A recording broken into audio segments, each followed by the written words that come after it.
नमस्कार, flash Bharat news में आपका स्वागत है। हम आपके लिए लेकर आए हैं उत्तर प्रदेश की 25 बड़ी खबरें।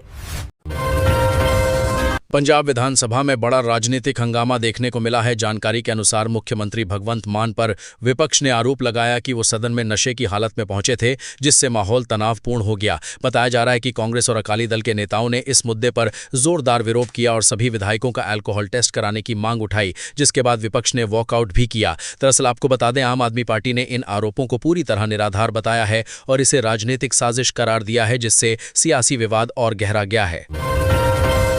पश्चिम बंगाल चुनाव से पहले सियासी माहौल गर्मा गया है। जानकारी के अनुसार टीएमसी सांसद सौगत रॉय ने आरोप लगाया है कि स्ट्रांग रूम में अनधिकृत लोग घुस गए, जिससे वोटों की सुरक्षा पर सवाल खड़े हो गए हैं। बताया जा रहा है कि टीएमसी नेताओं ने इसे मतगणना प्रक्रिया से छेड़छाड़ की कोशिश बताया और विरोध भी दर्ज कराया। दरअसल आपको बता दें, इस मामले पर बीजेपी ने आरोपों को खारिज किया है, जिससे चुनाव से पहले राजनीतिक तनाव और बढ़ गया है। महंगाई को लेकर सियासत तेज हो गई है। जानकारी के अनुसार कांग्रेस नेता राहुल गांधी ने कमर्शियल एलपीजी सिलेंडर की कीमत में करीब 993 रुपए की बढ़ोतरी को लेकर केंद्र सरकार पर निशाना साधा है और इसे इलेक्शन बिल बताया है। बताया जा रहा है कि उन्होंने दावा किया कि पिछले कुछ महीनों में एलपीजी कीमतों में भारी बढ़ोतरी हुई है, जिससे छोटे कारोबारियों और आम लोगों पर बोझ बढ़ा है। दरअसल आपको बता दें, कांग्रेस ने भी इस मुद्दे पर सरकार को घेरते हुए महंगाई को बड़ा चुनावी मुद्दा बना दिया है।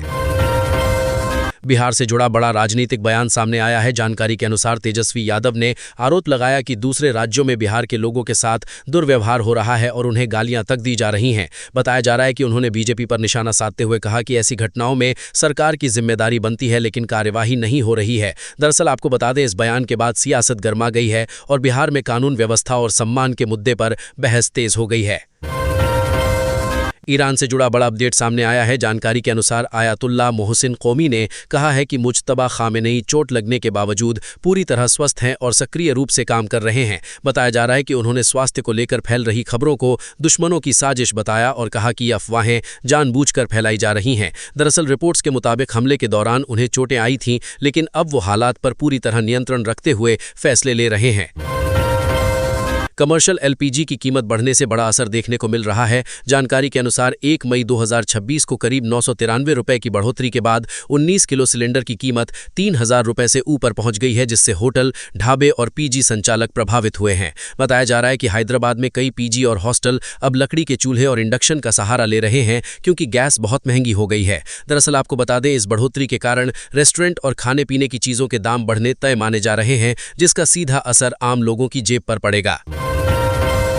मनोरंजन जगत से जुड़ी बड़ी खबर सामने आई है। जानकारी के अनुसार सिंगर मैथिली ठाकुर ने अपने नाम से वायरल हो रहे फर्जी बयानों पर नाराजगी जाहिर की है, जिसमें पीएम नरेंद्र मोदी को लेकर गलत बातें फैलाई जा रही थीं। बताया जा रहा है कि उन्होंने सोशल मीडिया पर साफ कहा कि उनकी तस्वीरों और नाम का गलत इस्तेमाल किया जा रहा है और इसे सस्ता पीआर स्टंट बताया है। दरअसल आपको बता दें, उन्होंने लोगों से अपील की है कि ऐसे फर्जी पोस्ट पर भरोसा न करें और केवल आधिकारिक जानकारी पर ही ध्यान दें।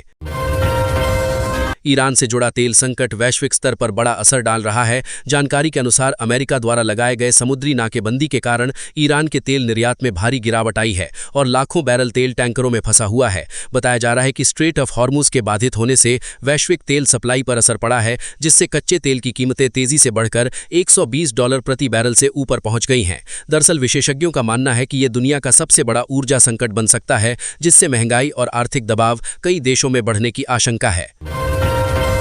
भारत में ईंधन को लेकर बड़ा बदलाव सामने आया है। जानकारी के अनुसार सरकार ने E100 यानी लगभग 100% एथेनॉल और B100 यानी 100% बायोडीजल को शामिल करने के लिए ड्राफ्ट नोटिफिकेशन जारी किया है, जिससे भविष्य में पेट्रोल डीजल पर निर्भरता कम की जा सकेगी। बताया जा रहा है कि ये कदम E20 के बाद अगला चरण है, जिसमें अब E85 और E100 जैसे हाई ब्लेंड ईंधन को वाहनों के लिए मान्यता दी जाएगी। इससे तेल आयात घटेगा, किसानों को फायदा होगा और लंबे समय में पेट्रोल की कीमतों पर भी असर पड़ सकता है। हालांकि अभी ये सिर्फ ड्राफ्ट चरण में है। शाहजहांपुर में बड़ा सड़क हादसा सामने आया है। जानकारी के अनुसार करीब 60 यात्रियों से भरी एक बस ओवरटेक करते समय अनियंत्रित होकर पलट गई, जिसमें 25 लोग घायल हो गए। बताया जा रहा है कि बस हरदोई से फर्रुखाबाद जा रही थी और यात्री बुद्ध पूर्णिमा के मौके पर गंगा स्नान के लिए जा रहे थे। दरअसल आपको बता दें, घायलों को अस्पताल में भर्ती कराया गया है और पुलिस प्रशासन ने मौके पर पहुंचकर राहत बचाव कार्य किया। मेरठ में बड़ा आतंकी साजिश का खुलासा हुआ है। जानकारी के अनुसार एटीएस ने 5 हिंदू नेताओं की हत्या की योजना का पर्दाफाश किया है, जिसके लिए करीब 3 लाख रुपए की सुपारी दी गई थी। बताया जा रहा है कि आरोपियों ने हथियार जुटाने और हमले की पूरी तैयारी कर ली थी, लेकिन समय रहते सुरक्षा एजेंसियों ने कार्रवाई कर साजिश को नाकाम कर दिया। दरअसल आपको बता दें, मामले में कई संदिग्धों को हिरासत में लेकर पूछताछ की जा रही है और सुरक्षा व्यवस्था को भी अलर्ट पर रखा गया है। प्रयागराज से बड़ी कानूनी खबर सामने आई है। जानकारी के अनुसार राहुल गांधी को इलाहाबाद हाईकोर्ट से बड़ी राहत मिली है, जहां उनके खिलाफ एफआईआर दर्ज करने की मांग वाली याचिका खारिज कर दी गई। बताया जा रहा है कि यह मामला उनके इंडियन स्टेट वाले बयान से जुड़ा था, जिसे लेकर पहले निचली अदालत में भी याचिका दायर की गई थी, लेकिन वहां भी इसे खारिज कर दिया गया था। दरअसल आपको बता दें, हाईकोर्ट ने निचली अदालत के फैसले को सही मानते हुए याचिका खारिज कर दी, जिससे फिलहाल राहुल गांधी को बड़ी कानूनी राहत मिल गई है।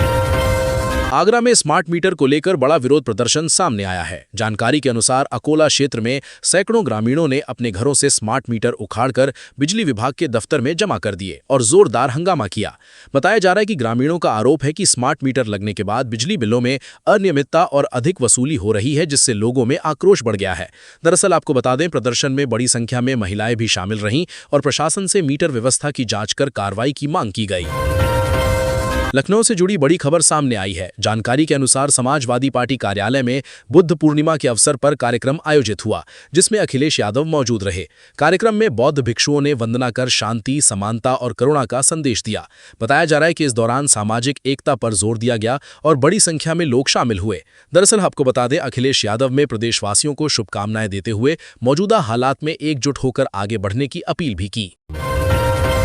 उत्तर प्रदेश में श्रमिकों को लेकर बड़ी खबर सामने आई है। जानकारी के अनुसार राज्य में अब तक करीब 8.43 करोड़ असंगठित श्रमिक ई श्रम पोर्टल से जुड़ चुके हैं, जिससे उन्हें पहली बार डिजिटल पहचान मिली है। बताया जा रहा है कि इस योजना के तहत मजदूरों को 2 लाख रुपए तक का दुर्घटना बीमा और पेंशन जैसी सुविधाएं भी मिल रही हैं। दरअसल आपको बता दें, प्रयागराज पंजीकरण में सबसे आगे है और शहरी और ग्रामीण दोनों क्षेत्रों में तेजी से श्रमिक इस योजना से जुड़ रहे हैं। देश में टोल व्यवस्था में बड़ा बदलाव शुरू हो गया है। जानकारी के अनुसार भारत का पहला barrier free toll plaza Gujarat के NH48 सूरत भरूच रूट पर शुरू हो गया है, जहां अब वाहनों को टोल देने के लिए रुकना नहीं पड़ेगा। ये नया system multi lane free flow technology पर आधारित है, जिसमें AI कैमरे और फास्ट टैग के जरिए अपने आप टोल कट जाएगा। दरअसल आपको बता दें, इस टेक्निक से ट्रैफिक जाम खत्म होगा, समय और ईंधन दोनों की बचत होगी और आने वाले समय में देश भर में ऐसे टोल लागू किए जाएंगे। आगरा में दिल दहला देने वाला सड़क हादसा सामने आया है। जानकारी के अनुसार शादी में जा रहे एक दंपत्ति और उनके 2 महीने के मासूम बच्चे की दूध के टैंकर से टक्कर में मौत हो गई। बताया जा रहा है कि हादसा इतना भीषण था कि मौके पर ही तीनों ने दम तोड़ दिया और परिवार में मातम छा गया।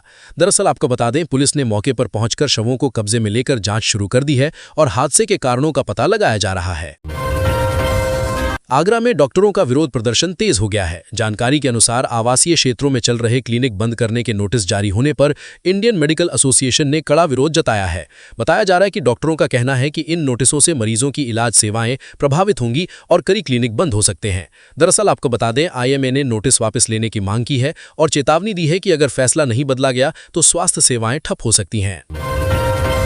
टेक दुनिया से बड़ी खबर सामने आई है। जानकारी के अनुसार एप्पल इंसी ने 2026 की दूसरी तिमाही में रिकॉर्ड प्रदर्शन किया है, जहां कंपनी की कुल कमाई $111 अरब से ज्यादा पहुंच गई है।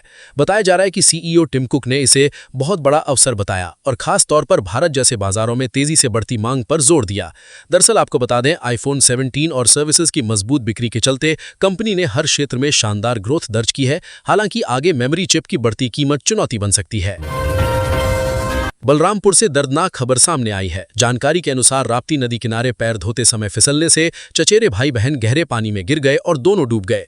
बताया जा रहा है कि एक बच्चे को बचाने के लिए दूसरा भी नदी में कूद गया, लेकिन तेज बहाव के कारण दोनों पानी में समा गए।